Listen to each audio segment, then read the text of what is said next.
एका अपघातात डोळे गेले, पण त्या अपघातात कुणाचा जीव गेला हे सत्य अजूनही लपलेलं आहे. आणि जर हे सत्य बाहेर आलं तर सगळ्यांचं आयुष्य उद्ध्वस्त होऊ शकतं. नमस्कार मित्रांनो, तुम्ही पाहत आहात अग्निर आणि आजचा भाग आहे भाग 64. नीराच्या आयुष्यात घडलेल्या त्या भयानक घटनांचा उलगडा आता हळूहळू होत आहे.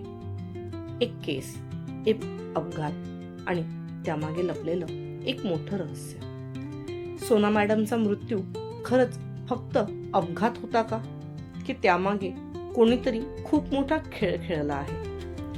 आणि त्या 6 दिवसात नेमकं काय घडलं जे आजही सगळ्यांपासून लपलेलं आहे? चला तर मग सुरुवात करूया आजच्या थरारक भागाला.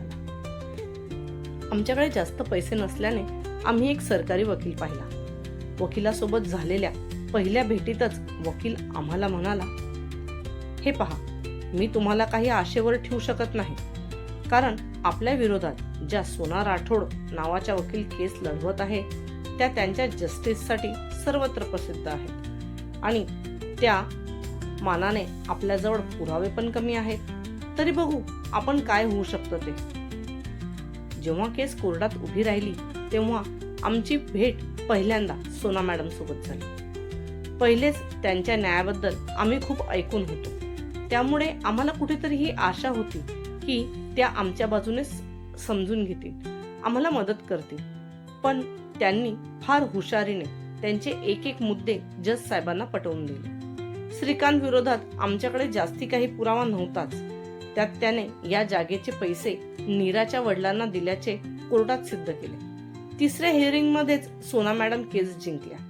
त्याच वेळेस नीरा आतून तुटून गेली, कारण बबलूसाठी डॉक्टरांनी फार पैसे सांगितले होते, ज्यामुळे तो लवकर बरा होऊ शकतो.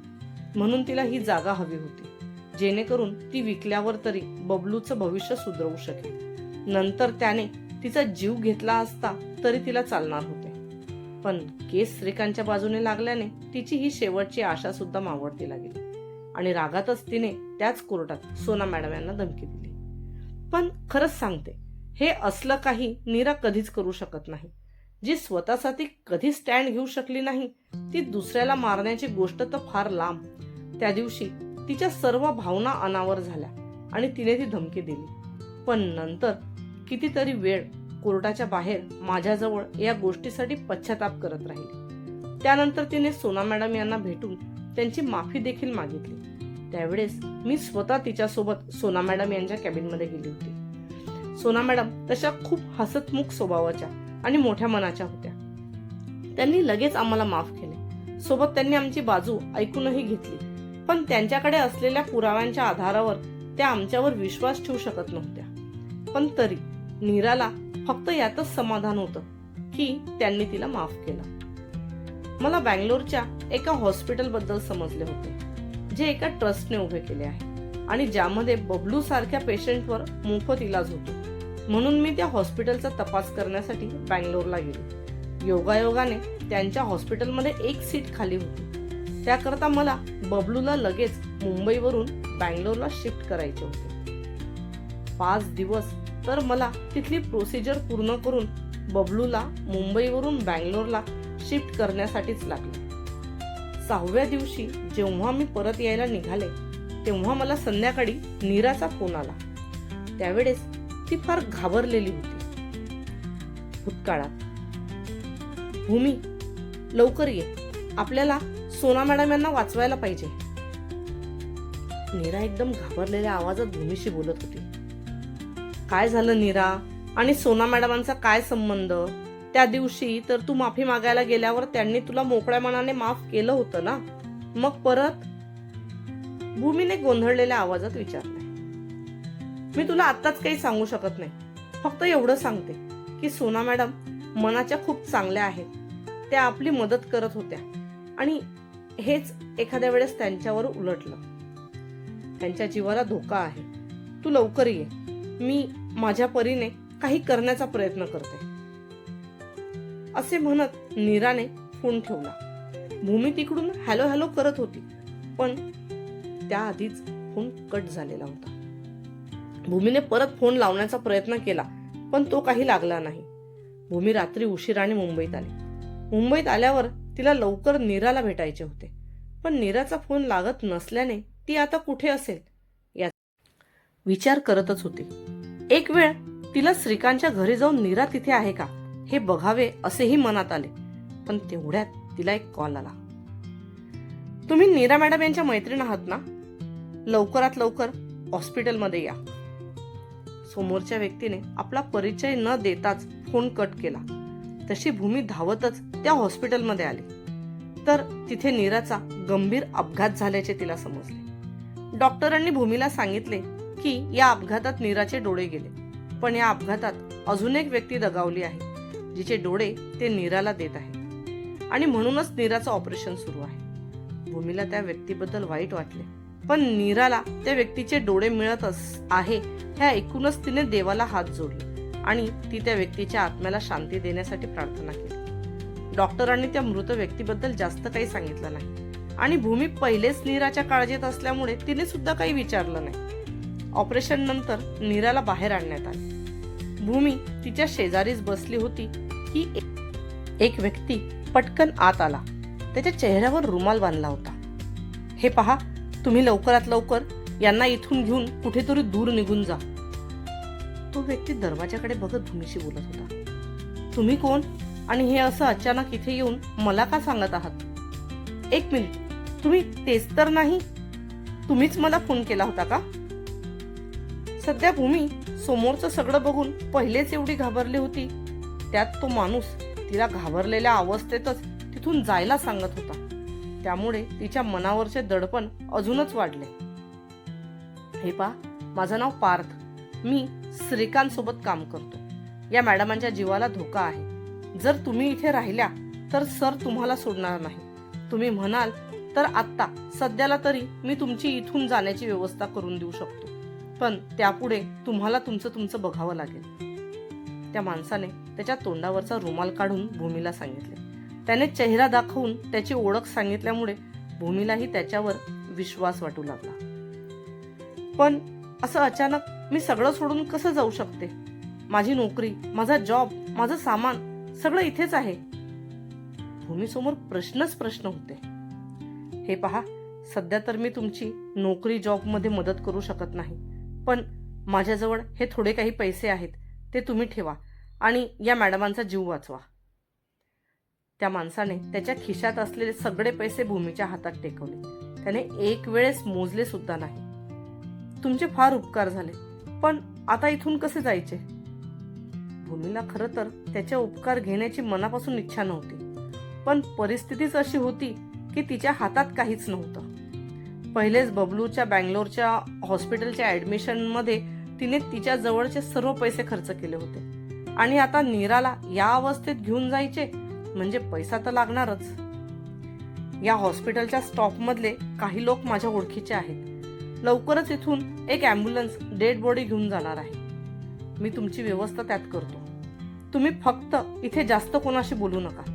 मी परत येतो. एवढं सांगून पार्थ चालला गेला. थोड्या वेळात त्याने सर्व व्यवस्था करून परत आला आणि भूमीला ॲम्ब्युलन्समध्ये जाऊन बसायला सांगितले. मागून त्याने वॉर्ड बॉयच्या साहाय्याने नीराला सुद्धा त्याच ॲम्ब्युलन्समध्ये त्या डेड बॉडीच्या बाजूला शिफ्ट केले. नीराची संपूर्ण केसची फाईल त्याने भूमीच्या हातात दिली आणि यावेळेस मात्र तो हात जोडून तिला म्हणाला, कृपा करून माझे नाव या मॅडमांना सांगू नका. जर कधी त्या पकडल्या गेल्या आणि त्यांच्या तोंडून माझं नाव निघालं तर माझ्या जीवालाही धोका होऊ शकतो आणि माझी फॅमिली आहे. मी फक्त यांचा जीव वाचवावा म्हणून त्या सर्वांचा जीव धोक्यात घालू शकत नाही. प्लीज माझे नाव इथून विसरून जा. आपली काही भेट झाली होती हे सुद्धा लक्षात ठेवू नका. त्याने हातबलतेने असे सांगितले. त्यावर भूमीने सुद्धा मान हलवून त्याला होकार दिला आणि ॲम्ब्युलन्स निघाली. वर्तमानात नीराची तब्येत खराबच होती. सोना मॅडम यांच्याच गाडीने तिचा अपघात झाल्याचे तिने शुद्धीवर आल्यावर सांगितले, पण मी तिला त्या ॲक्सिडेंट बद्दल जास्त विचारले नाही आणि नाही तिला कधी सोना मॅडम आणि तिचा नंतर काय संबंध आला होता याबद्दल विचारले, कारण तिची तब्येत पाहता तिला जर पुन्हा पॅनिक अटॅक आले तर. यावेळेस माझ्या हातातही काहीच नव्हते. तिकडे बबलूची चालू असलेली ट्रीटमेंट, इकडे नीराची. मला स्वतःला समजत नव्हते की मी काय करावे. नीरा बऱ्याच वेळा म्हणायची की तिच्यामुळे सोना मॅडमांचा ऍक्सिडेंट झाला, पण मी तिला नेहमी हेच सांगायचे की तो निव्वळ एक योगायोग होता. नीराने मला फोनवर सांगितल्याप्रमाणे सोना मॅडम यांच्या जीवाला तसाही धोका होता. त्यामुळे नीरासोबत ऍक्सिडेंट हा निव्वळ योगायोग, हेच मी तिला नेहमी पटवून दिले. पण मला खरंच माहित नाही त्या 6 दिवसात सोना मॅडम आणि नीरा यांचा एकमेकींशी काय संबंध आला. त्यानंतर बऱ्याच वेळा आम्हाला श्रीकांतची माणसं दिसली. त्यांची माणसं आम्हाला जेव्हाही दिसायची तेव्हा आम्ही ते शहर सोडून दुसऱ्या शहरात जायचो. मध्ये मध्ये मी किंवा नीरा बँगलोरला येऊन बबलूला भेटून त्याची चौकशी करायचो. बबलूला शिफ्ट करताना काही कागदपत्र जोडावी लागणार असल्यामुळे माझी सर्व कागदपत्र मी सोबतच घेतली होती. म्हणून हॉस्पिटलमधून पळ काढताना माझ्यासोबत माझे डॉक्युमेंट असल्याने मला छोटी मोठी नोकरी लगेच मिळून जायची. नीरा काही डॉक्युमेंट नव्हती, म्हणून ती कधी कोचिंग घ्यायची तर कधी छोटे छोटे जॉब करायची. श्रीकांत पासून लपत लपत आम्ही हे शहर ते शहर असेच भटकू लागलो. आणि मग म्हैसूरमध्ये आल्यावर मासाहेबांची आणि नीराची भेट झाली. एवढं सांगून भूमी थांबली, कारण तिथून पुढे तर सर्वांना माहित होतं. पण अग्नीपुढे पुन्हा तोच प्रश्न होता की त्या काही दिवसात नीरा आणि सोनाचा एकमेकींशी काय संबंध. नेमका तो सुद्धा त्या दिवसात कंपनीच्या कामानिमित्त 8 दिवस दिल्लीला गेला असल्यामुळे त्याचे आणि सोनाचे या विषयावर बोलणेच झाले नव्हते. नाहीतर सोना त्याला तिच्या सर्व केसेस बद्दल मनमोकळेपणाने सांगायची. पण आता नीराची तब्येत पाहता त्याने काही दिवस हा विषय इथेच थांबवला. त्याला आता नीराच्या भूतकाळाचा बराचसा भाग माहिती होता, फक्त ते शेवटचे 6 दिवस सोडून. आणि आता त्याला जरी तो भाग माहीत नाही पडला तरी त्याचा आणि नीराच्या नात्यात काहीही फरक पडणार नव्हता. त्याने माईकला सांगून भूमीला व्यवस्थित फ्लॅटवर घेऊन जायला सांगितले आणि सोबतच तिची काळजी घ्यायला सांगितले. तो तिथेच खुर्चीला डोके टेकून बसला. झालेल्या घटनांचा त्याने त्याच्या माइंडमध्ये रिकॉल करून घेतल्या आणि आता तो त्याचा खेळ खेळायला तयार झाला. सोनाच्या मारेकरांना तो तसाही सोडणार नव्हता आणि आता तर नीराच्या बाजूनेही तो खंबीरपणे उभा होता. चला, नीराच्या भूतकाळाचा बराचसा भाग आता तुम्हाला सुद्धा समजला. यापुढे तुमच्या लाडक्या नीराला त्रासात नाही दाखवणार, पण अजूनही ती 6 दिवसांची गोष्ट अंधारातच आहे. आणि आता अग्नी पण शांत बसणार नाही, कारण सत्य कितीही लपवलं तरी एक दिवस ते समोर येणारच. पुढच्या भागात हा खेळ आणखी धोकादायक वळण घेणार आहे, म्हणून पुढचा भाग चुकवू नका. जर तुम्हाला ही स्टोरी आवडत असेल तर व्हिडिओला लाईक करा, चॅनलला सबस्क्राईब करा आणि तुमचं मत कमेंटमध्ये नक्की सांगा. तुमच्या एका कमेंटमुळे आम्हाला पुढे लिहायला अजून मोटिवेशन मिळतं. धन्यवाद.